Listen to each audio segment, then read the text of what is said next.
ሰላም ውድ የዩቲዩብ ቻናላችን ተከታታዮች ዶክተር ሜላት ነኝ። በዚህ ቪዲዮ ስለ ጉበት ስብ ወይም ደግሞ ስለ ፋቲ ሊቨር እናያለን። ብዙዎቻችን የጉበት ስብ አለ ወይም ደግሞ የሆነ ሰው ወይ ደግሞ ራሳችንም የጉበት ስብ አለብን ሲባል ሰምተን ልናቅ እንችላለን። በዚህ ቪዲዮ በዝርዝር ስለሱ እንመለከታለን። ለዚህ ቻናል አዲስ ከሆናችሁ ቻናላችንን ሰብስክራይብ በማድረግ ጀምሩ።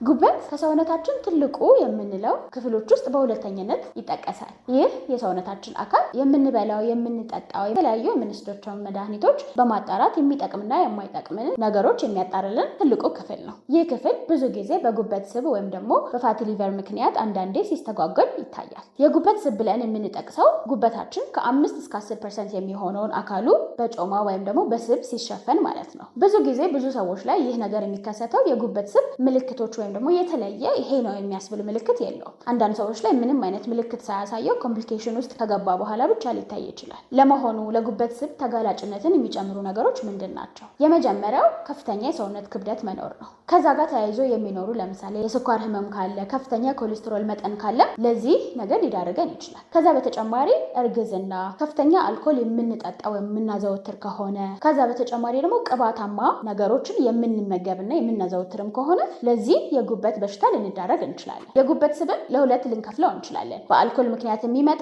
ወይም ደግሞ ያለ አልኮል የሚመጣ የጉበት ስብ ብለን የምንከፍለው ነው። ከዛ በተጨማሪ ያሉት ክፍፍሎች ደግሞ ያለ አልኮል የሚመጣ ስቲያቶ ሄፓታይተስ፣ አራተኛው አይነት ደግሞ በእርግዝና ምክንያት የሚመጣ የጉበት ስብ አይነት ነው። ያለ አልኮል መጠጥ የሚከሰተው ይህ የጉበት ስብ አይነት 10% በሚሆኑ ሰዎች ላይ የሚከሰት ሲሆን ይህም ሰውነታችን ቅባትን ማቅለጥ ወይም ደግሞ በተገቢ ሁኔታ ማቅለጥ ሲያቅተው የሚመጣ የጉበት ስብ አይነት ነው። እዚህ ጋር ማስተዋል ያለብን የጉበት ስብ መጥፎ ባህሪው ከምንለው አንደኛው ምንም አይነት ምልክት አለማሳየቱ ነው። ምልክት ካሳየ ግን ወይም ደግሞ ስር በስር እየሰደደ ከመጣ በኋላ የሚያሳያቸው ምልክቶች በመጀመሪያ ሁልጊዜ የሚኖር የድካም፣ የመዝለፍለፍ፣ የመዛል ስሜት መኖር፣ በሆድ የላይኛው ክፍል አካባቢ ህመም መኖር ወይም ደግሞ የመጨመደድ አይነት ስሜት መኖር፣ ከዛ በተጨማሪ ደግሞ ስር እየሰደደ ከመጣ ያለምንም ምክንያት ክብደት መቀነስ ናቸው። ከዛ በተጨማሪ ያለመጠጥ የሚኖር ስቲያቶ ሄፓታይተስ ያልነው አይነት የጉበት ስብ አይነት ሲኖር ደግሞ የተለያዩ ምልክቶች ሊኖሩት ይችላሉ። ከነዛ መካከል ማቅለሽለሽ፣ ማስመለስ፣ የሰውነት የአይን ቢጫ መሆን፣ የምግብ ፍላጎት ማጣት እና የሆድ አካባቢ ህመም ናቸው። እንዴት የጉበት ስብ እንዳለብን ማወቅ እንችላለን? ብዙ ጊዜ ሌሎች በሽታዎች ምልክት ሲያሳዩን ወይም ደግሞ የሚሰማን ስሜት ሲኖር ወደ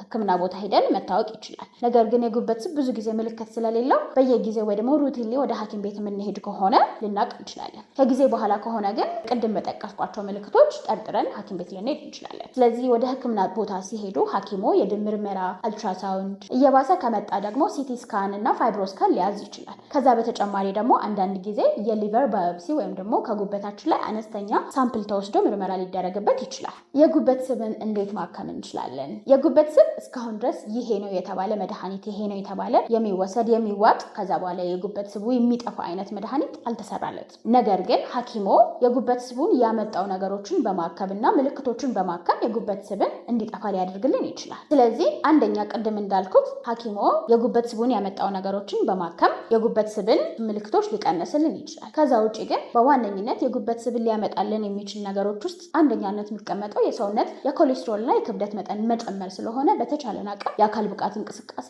ማዘውተር፣ ከፍተኛ የሆነ የሰውነት ክብደት ካለ በተቻለን አቅም ጤናማ የሆነ የሰውነት ክብደት መጠን እንዲኖረን በማድረግ በተቻለን አቅም አልኮልን ሙሉ ለሙሉ ወይም ደግሞ በጣም በትንሹ መውሰድ ወይም ሙሉ ለሙሉ ማቆም፣ ከዛ በተጨማሪ ጤናማ አመጋገብ፣ አትክልትና ፍራፍሬን ማዘውተር፣ በተቻለን አቅም ደግሞ ቅባትና ስብ የበዛባቸው ነገሮች ዘይት፣ ቅቤ የመሳሰሉትን ማዘውተር ማቆም ይኖርብናል። ከዛ ውጭ ደግሞ ሐኪማችን ለስኳር በሽታ፣ ለኮሌስትሮል፣ ለደም ብዛትና ለመሳሰሉትን የሚያዙልንን መድኃኒቶች በአግባቡ መውሰድና ክትትል ማድረግ በጣም ተገቢ ነው። ሌሎች ደግሞ የአካል ብቃት እንቅስቃሴ ቢያንስ በሳምንት ለ150 ደቂቃ የሚሆን ተገቢ የሆነ የአካል ብቃት እንቅስቃሴ ወክ ማድረግ፣ ኤሮቢክስና የመሳሰሉትን ማድረግን በእጅጉ ይመከራል። እናንተስ የጉበት ስብ ምልክቶችን አይታችሁ ታውቃላችሁ ወይም ደግሞ ተብላችሁ ታውቃላችሁ? ምን አሳረጋችሁበት? መቼም የባህል ሐኪም ጋር አልሄዳችሁም አይደል? ጥያቄ ካላችሁ ኮመንት ላይ ያሳውቁ። ሐኪሞችን ማማከር ከፈለጋችሁ የዊኬር መተግበሪያን ከፕሌይ ስቶር ዛሬውኑ አውርዳችሁ መሞከር ትችላላችሁ። እስከሚቀጥለው ቪዲዮ እስከምንገናኝ ቸርን ሰንብት።